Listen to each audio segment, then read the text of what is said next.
Hey everyone, it's John here from Hot Take Hockey, and if you are new to the channel, I just want to say right off the bat, welcome, and if you would like to hit that subscribe button, please do, drop that like, and comment your thoughts on what I'm going to go through in this video, which is about 20 trades or trade scenarios for Taylor Hall. Yes, John Hines did get fired as head coach. That could be the change that the Devils were looking for, but it doesn't change the fact that Taylor Hall is a pending UFA, and it doesn't look like he's going to re-sign with the Devils. So the Devils have to make a tough decision. Do they trade Taylor Hall now and get the assets, or do they risk it if they are pushing for a playoff spot?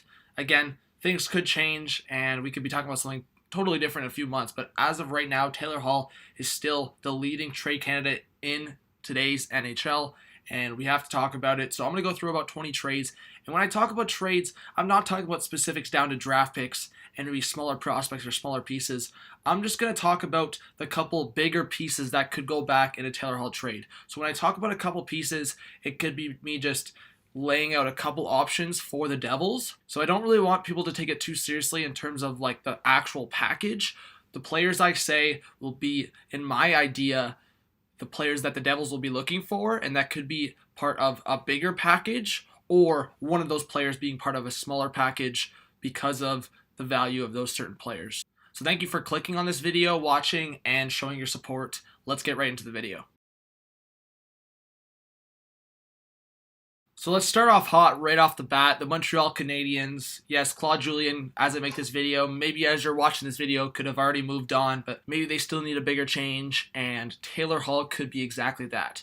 And like I said to start the video, I'm not going to try to dive into what the exact package will look like. But if I'm the New Jersey Devils, I'm looking at three pieces, and maybe not the only piece that I look at, but I'm centering in on three pieces that are possible to snag off the Montreal Canadiens. Obviously, Nick Suzuki could be one of those pieces, but I'm going to exclude him because he has found success with the Canadiens to start the year.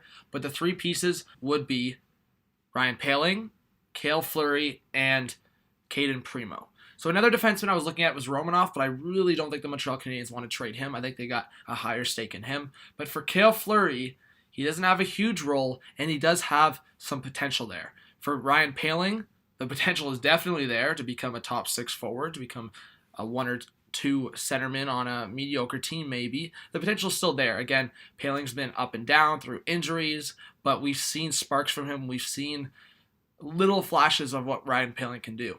And then obviously Caden Primo has that potential to be a starting goaltender. That potential is a little shaky, but we don't know. He has had some good numbers in the AHL, and he could become exactly that. For the New Jersey Devils, we know they've struggled in goaltending.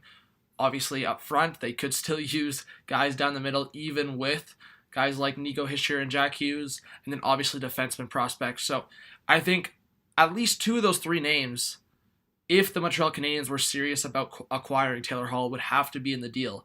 Again, if you're a Canadiens fan and you are still that high on Ryan Poehling, which I wouldn't blame you. I think Poehling still has a lot of stock. Then maybe it's a package starting with Cale Fleury and Caden Primo, and then you build from there. So I think that is definitely a scenario if the Montreal Canadiens were to acquire Taylor Hall. I think for the Avalanche, Taylor Hall could be that huge piece, the huge secondary scoring, and Taylor Hall's not even secondary scoring. You would go right to thinking Taylor Hall and McKinnon together. I think that would be insane. The two guys that just a couple years ago battled for the heart together. But I think for Taylor Hall, this could be interesting because, yes, the Avalanche are flexible in terms of cap. There's guys that they could move and easily get into that situation where they could re-sign Taylor Hall at the end of it. But then they don't really want to trade their bigger guns, their top prospects, or top younger players. Obviously, a guy like Cale Makar is not even touching these trade negotiations. It's not even close. And then for a guy like Bowen Byram, I think the Avalanche, that's a non-starter. But then you go down to the secondary. How about a guy like Tyson Jost or a guy like Connor Timmins? I think those are two guys that are realistic to be included in this trade. Again, I'm not going to talk about draft picks. I'm not going to talk about other smaller pieces. But if you're starting with those two guys, and then maybe you sell high on a guy like Burakovsky, who's had a bounce-back year so far with the Avalanche, those three pieces, and then you build off of that. Again, it's Taylor Hall, a pending UFA, but it's Taylor Hall. So regardless, you're still getting Taylor Hall for half the year if you do trade quite ahead of the trade deadline. but it is Taylor Hall, so you do have to pay the price. Timmins, who for me has the potential to be about a fourth defenseman, a middle defense guy, and then Tyson Jost, we've seen he can move it up and down the lineup, but he's a middle six guy for me. And then Burakovsky could be exactly the same thing. Second line, third line, he's in around there. And then again, draft picks, prospects. Beyond that, I'm not going to talk about, but you get the picture, and I think those guys could be part of a package heading to New Jersey for Taylor Hall. We've talked about it. Johnny Gaudreau for Taylor Hall. It just wouldn't fit as a one-for-one in my opinion, even if it was a sign-and-trade scenario with Taylor Hall.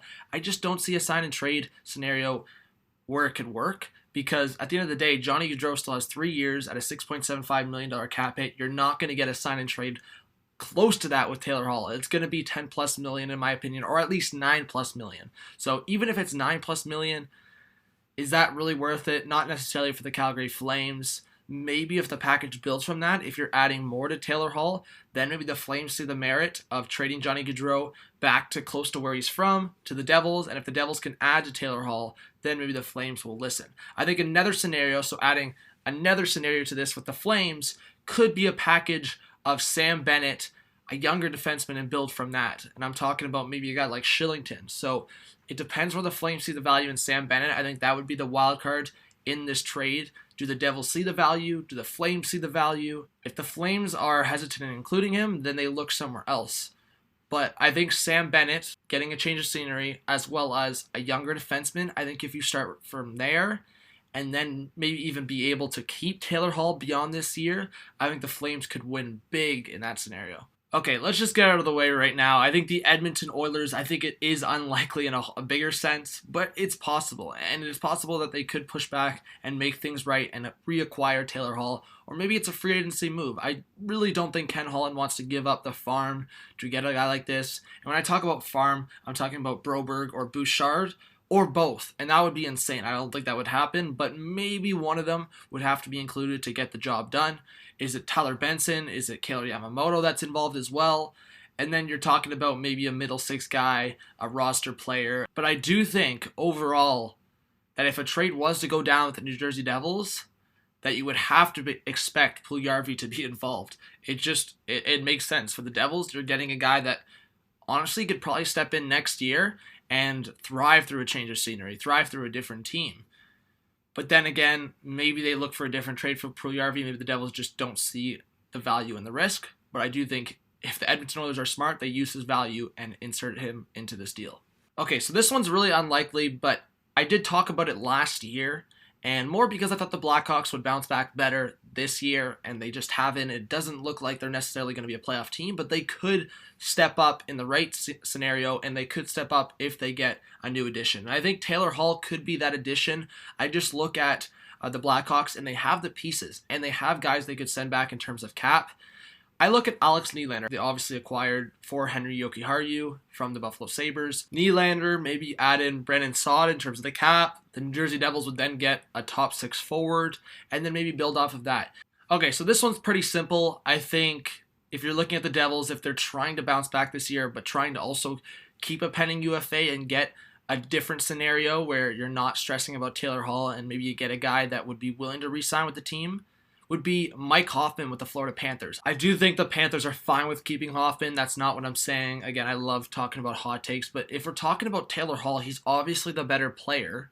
And if the Florida Panthers look at their situation and they think that they're not going to be able to re-sign Mike Hoffman, but they would be able to re-sign Taylor Hall potentially, maybe there's a switch there. Again, I'm just looking at the Florida Panthers, and I don't see another scenario where there's other players that are worth that value for the Devils. But if they could get Hoffman, re-sign him, if the Florida Panthers could get Taylor Hall and re-sign him, again, it would be Mike Hoffman plus. You're not getting a Mike Hoffman for Taylor Hall 1-for-1. That's just not fair.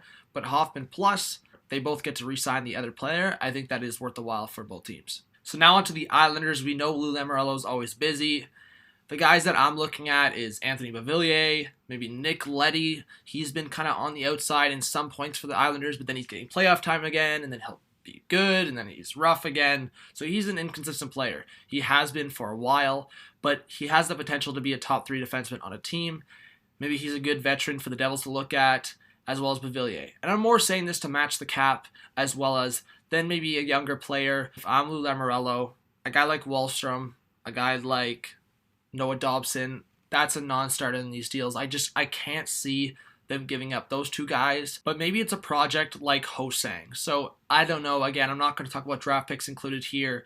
I think at the end of the day, a team like the Islanders would be considerate or be willing possibly to get rid of their first round pick if it meant acquiring a guy like Taylor Hall for a run. They did see what this group can do in the playoffs, and they didn't really have a superstar. So maybe Taylor Hall could be that piece. Again, I think Lamoriello will be busy, but I also don't think he'll give up one of his top prospects for a pending UFA. Wouldn't it be crazy if the Boston Bruins just got in on these negotiations for a big gun like Taylor Hall? I think it would be absolutely insane. And if I'm looking at the New Jersey Devils perspective, it'd be younger players. And one younger player up front that is a pending RFA is Jake DeBrusk. DeBrusk has been inconsistent. He's had injury issues, but he's still been successful, especially in the playoffs with the Bruins when he's healthy. So I think the Bruins would be hesitant. But if it meant not having to worry about a Jake DeBrusk negotiation and maybe trading away another guy with cap, I'm not saying the Devils necessarily want another defenseman, but if I'm looking at a guy they just signed, it would be Brendan Carlo. They're obviously not going to want to lose Charlie McAvoy. Torrey Krug would be an interesting one, but I don't think the Devils, unless they know they can re-sign him, get a pending UFA in return. I just talked about Hoffman, obviously, but I think that's a little bit of a different scenario, forward for forward, and if there was an agreement somehow, again, it could be different here, but I think if you're the Devils, you're looking at a guy like Jake DeBrusk, you're looking at a guy like Anders Bjork, you're looking at a guy like Vekanainen on the back end, so I think those are the pieces that the Devils would probably target. Again, that's not the package I'm talking about, that's just the players that they're going to target, potentially, and maybe the Boston Bruins are a likely team to acquire Taylor Hall, and I think that would be absolutely insane. Okay, and I think we just quickly have to talk about the San Jose Sharks, because Doug Wilson is always super busy, always looking for the big fish. We know what he can do in terms of big trades. We've seen it with Evander Kane. We've seen it with Erik Karlsson. Why not Taylor Hall? You lost a guy like Joe Pavelski. You could use a guy like Taylor Hall. You could use another scorer on this team. I think it's possible, but there's the cap situations. They would have to trade maybe a couple forwards or a guy on the back end. They obviously have those huge cap hits in Karlsson, Burns, and Vlasic.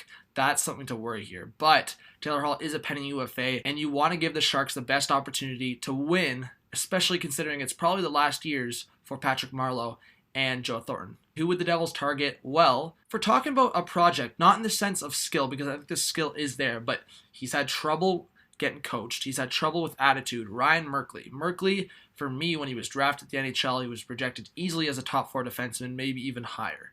And for Merkley, he has crazy offensive instincts. And I think the Devils could target a guy like that.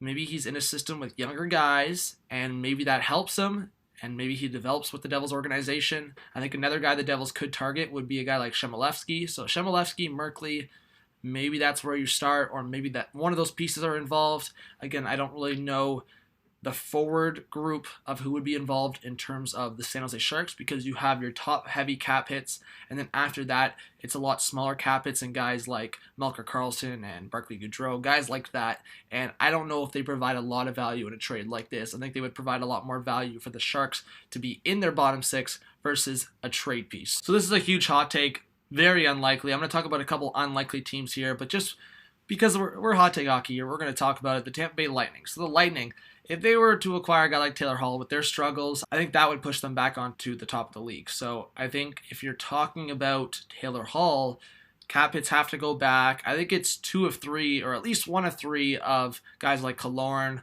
Palat, and a guy like Yanni Gourde, or a guy like Tyler Johnson. Like, some of those guys are going to have to move on if you acquire a guy like Taylor Hall and have any intention of re-signing him. Like, if you're moving on from 3 of those 4 guys, then it's in the realm of possibility to re-sign a guy like Taylor Hall. So that's possible.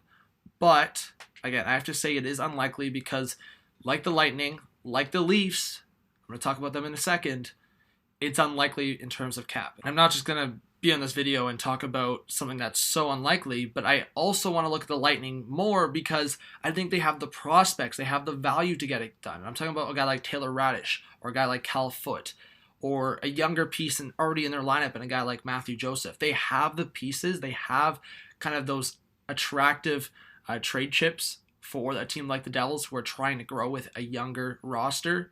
So I think in that sense, the Lightning are actually likely, but in terms of cap situations, they would have to lose some of their depth. They would have to lose some of the players I just talked about. And I think maybe the Lightning would hesitate if they had to lose those players, as well as some of their younger pieces who would be next up onto this team. But again, I do think it's a scenario where the Lightning, if they do struggle to get back on top of the Atlantic Division or close to the top, I think they do consider a move like this. So I just said it, the Leafs. I think for the Toronto Maple Leafs, you're talking about Andreas Johnsson, Kasperi Kapanen, one of those two guys would be involved. And then in terms of cap complications, pending UFA and Cody Ceci lose that contract. And then the prospects would come down to one of Jeremy Bracco, Timothy Liljegren, or both. I'm not talking about draft picks in this video. So if there's no draft picks, then you're probably seeing both Liljegren and Bracco in this deal. Again, it is Taylor Hall. Regardless if you re-sign him, it's still Taylor Hall. You would still be getting half the year and the playoff run with Taylor Hall. That's a potential Stanley Cup if things do go right for your team. I'm not saying that for the Toronto Maple Leafs. I'm saying that for any team.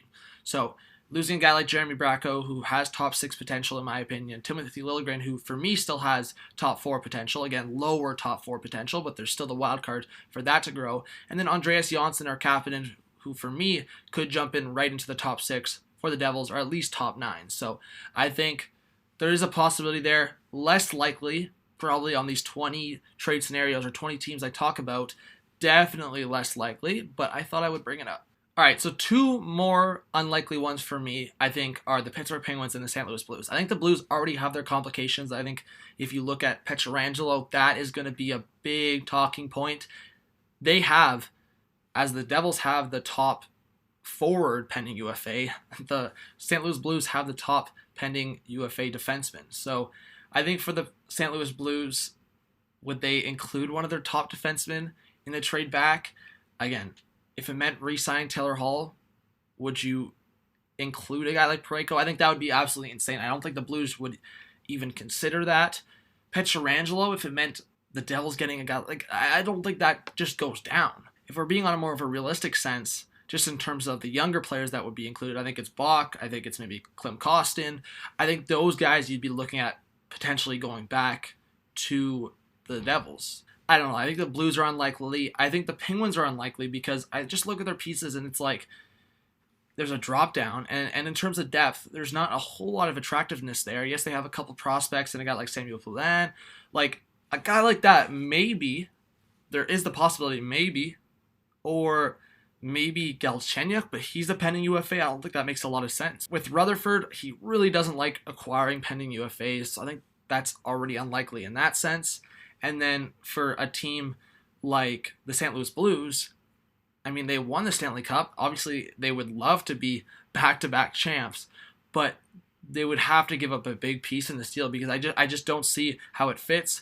Yes, they technically do have the salary cap to make this move now, but then the complications come in when you have the top pending UFA forward and the top pending UFA defenseman.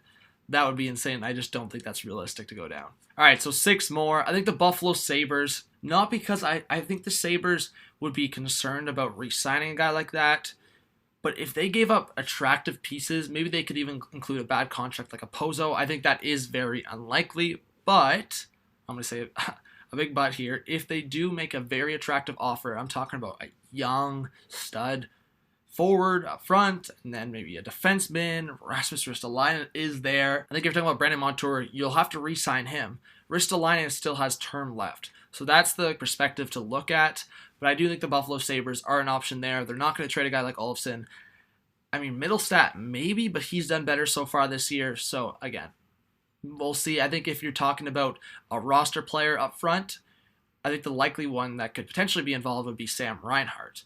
But again, we'll see what happens. I think at the end of the day, I don't really talk about bad contracts a whole lot in this deal. And I'm just mentioning Okposo because I think if the Sabres would want a chance at re-signing Taylor Hall, and I think that's the only chance they would pursue a deal like this because, again, I don't think the Sabres are a solid contender, and I think they know that. And if they were to acquire a guy like Taylor Hall, they would have to know they could keep him past this year. And to do that, they would have to lose one of their bad contracts, and Okposo is exactly that.